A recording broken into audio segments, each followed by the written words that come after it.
आज हम आपको इस पृथ्वी पर आर्थिक भूगोल के विषय में बताना चाहते हैं। ये हमारी पृथ्वी जिस समय सूर्य से अलग हुई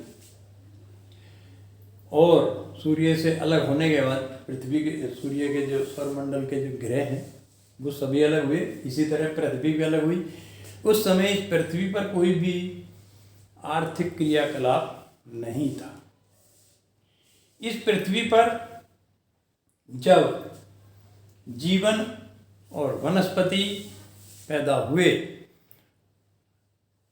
उनमें भी जब तक मानव का पदार्पण इस पृथ्वी पर नहीं था तब तक कोई भी आर्थिक क्रियाकलाप इस पृथ्वी पर नहीं था।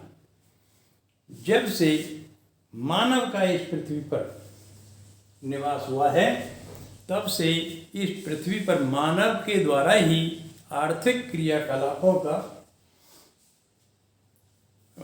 उद्भव हुआ है। मानव ने ही आर्थिक क्रियाकलापों को पैदा किया है। तो कहने का तात्पर्य ये है कि इस पृथ्वी पर मानव द्वारा किए गए वो क्रियाकलाप जिनके द्वारा धन उत्पत्ति होती हो उसे आर्थिक भूगोल कहते हैं। ये जो हमारी पृथ्वी है, इस पृथ्वी का एक धरातल है। इस धरातल में लगभग 71% भाग पर जल पाया जाता है, लगभग 29% भाग पर भूमि पाई जाती है, स्थल पाया जाता है, धरातल पाया जाता है। आर्थिक क्रियाकलापों की दृष्टि से जब हम आर्थिक भूगोल का अध्ययन करते हैं तो हमें पृथ्वी के प्रारंभ से यदि उस पर प्रकाश डाला जाए तभी उसका अध्ययन सही ढंग से हो सकता है। वर्तमान में हम इस पृथ्वी के स्थलमंडल, जलमंडल और वायुमंडल का अध्ययन करते हैं और इन्हीं में से आर्थिक क्रियाकलाप भी उत्पन्न होते हैं। अब जैसे ये स्थलमंडल है तो इस पृथ्वी का जो स्थलमंडल है उस पर कहीं वन है, कहीं शैल हैं, कहीं उपजाऊ भूमि है, कहीं पर्वत हैं। इस तरह से विभिन्न प्रकार के भूआकार हैं। मानव उन्हीं में से अपने क्रियाकलापों द्वारा धन उत्पत्ति के तरीके ढूंढता है। जैसे कि पृथ्वी के जिन भागों पर वन है उन क्षेत्रों से जड़ी बूटियाँ तथा वृक्षों से प्राप्त लकड़ी, उस लकड़ी से अनेक प्रकार के मानव उपयोगी सामान बनते हैं, उनसे आर्थिक जीवन चलता है। अब जो उपजाऊ भूमि है उस भूमि पर कृषि कार्य किए जाते हैं और उन कृषि कार्यों से भी आर्थिक क्रियाकलाप चलते हैं। जैसे कि पहले मैंने बताया कि जो वन क्षेत्र हैं उनमें से जड़ी बूटी और लकड़ी प्राप्त होती हैं, उन्हीं पर आधारित उद्योग धंधे भी मानव ने तैयार किए हैं। पहले से कोई ये उद्योग धंधे थोड़ा ही थे, लेकिन जैसे जैसे संसाधन मानव को इस धरातल पर प्राप्त होते जाते हैं ऐसे ऐसे मानव उन संसाधनों से आर्थिक क्रियाकलाप पैदा करता है, उससे धन प्राप्त करता है, अनेक प्रकार की वस्तु बनाकर उन वस्तुओं को बाजार में बेचता है जिससे धन प्राप्ति होती है। तो ये धरातलीय जो क्षेत्र हैं उन पर मैंने प्रकाश डाला। अब इस पृथ्वी का जो भूगर्भ है, इस पृथ्वी के भूगर्भ में भी अनेक प्रकार के खनिज पदार्थ अंदर मौजूद हैं। तो मानव ने इस स्थलमंडल से तो आर्थिक क्रियाकलाप अपने शुरू किए ही, साथ साथ इस पृथ्वी के गर्भ से भी जो खनिज पदार्थ थे उनको मानव ने निकालना शुरू किया और उनसे भी अनेक प्रकार की वस्तु बनाई जाती हैं। और जब पृथ्वी के गर्भ से खनिज मानव ने प्राप्त किए तो मानव का जो आर्थिक क्रियाकलापों का क्षेत्र था उसमें तीव्र गति से विकास को।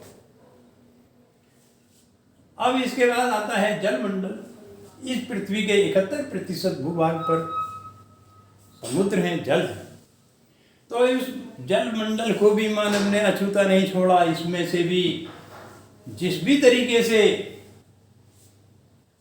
कुछ धन प्राप्त करने के साधन तैयार किए जा सके, वो उनमें मानव ने कंजूसी नहीं बरती। उसमें भी समय समय पर अपनी बुद्धि के बल पर अनेक ऐसी जानकारियां प्राप्त की जिससे कि जलमंडल भी उपयोगी हो जाए। आज इस समुद्री भाग पर जब ज्वार भाटा आते हैं, उनसे जल विद्युत तक बनाई जाती है। जो जलीय क्षेत्र हैं उनमें भी अनेक प्रकार के हीरे मोती वगैरह प्राप्त होते हैं तथा उनसे मछलियां मानव प्राप्त करता है। उस जलमंडल को यातायात के रूप में मानव प्रयोग करता है। कहने का मतलब ये है कि जलमंडल से भी आदमी मानव अपने आर्थिक क्रियाकलाप उत्पन्न करता है। इसके बाद इस धरातल के ऊपर वायुमंडल है। तो वायुमंडल को भी मानव वर्तमान में उपयोग में ला रहा है। इस वायुमंडल में भी यातायात करता है हवाई जहाजों द्वारा। इस वायुमंडल में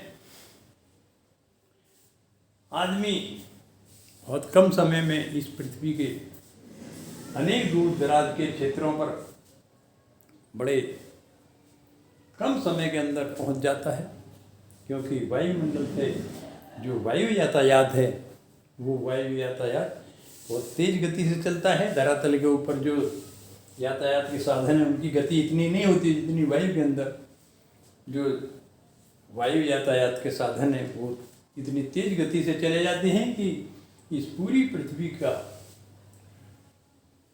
चक्कर कुछ समय के अंदर आदमी लगा लेता है। वर्तमान में तो आदमी इस वायुमंडल के द्वारा होता हुआ इस सौर परिवार के जो अन्य ग्रह उपग्रह हैं उन पर भी जाने में, उन पर भी पहुंचकर अपने वहाँ भी अपने क्रियाकलाप चालू करने के प्रयास में मानव लगा हुआ है। अभी पीछे भारत का चंद्रयान 3 चंद्रमा के दक्षिणी ध्रुव पर पहुंचा था और उसका पहुंचने का लक्ष्य भी यही था कि वहाँ जाकर कुछ मानवीय आर्थिक क्रियाकलाप चलाए जाएं। अन्यथा यदि मानव को दिखाई दे कि वहाँ से कुछ प्राप्त होने वाला नहीं है तो मानव कोई कोशिश नहीं करेगा। मानव तभी कोशिश करता है जब उसे दिखाई देता है कि आगे चलकर कुछ ना कुछ भविष्य उसका उज्जवल है आर्थिक दृष्टि से। तो वर्तमान में जो इस पृथ्वी के अंदर जितने भी देश निवास करते हैं सभी देशों में आर्थिक क्रियाकलापों पर होड़ लगी हुई है। जो देश ज़्यादा पूंजीपति है वो शक्तिशाली देशों की गिनती में आता है। जो देश जिसकी आर्थिक स्थिति अच्छी नहीं है वो कमज़ोर देशों में गिना जाता है, गरीब देशों में गिना जाता है। तो वर्तमान में तो आर्थिक क्रियाकलापों की तरफ संसार के सभी देशों का बहुत तेज गति से प्रयास चल रहा है, एक दूसरे से होड़ बनी हुई है। तो मैंने आज आर्थिक भूगोल की जड़ बताने का प्रयास किया है। इसके अलावा इस धरातल के ऊपर जो अनेक प्रकार के उद्योग चलते हैं, अनेक प्रकार के विनिर्माण कार्य होते हैं, वो आर्थिक क्रियाकलापों से ही संबंधित होते हैं। उन्हीं के द्वारा किसी न किसी रूप में धन की प्राप्ति होती है और धन प्राप्ति करने की दृष्टि से ही मानव इस पृथ्वी पर कुछ ना कुछ कार्य करता है। यदि धन की लालसा ना हो तो कुछ भी नहीं करेगा। धन्यवाद।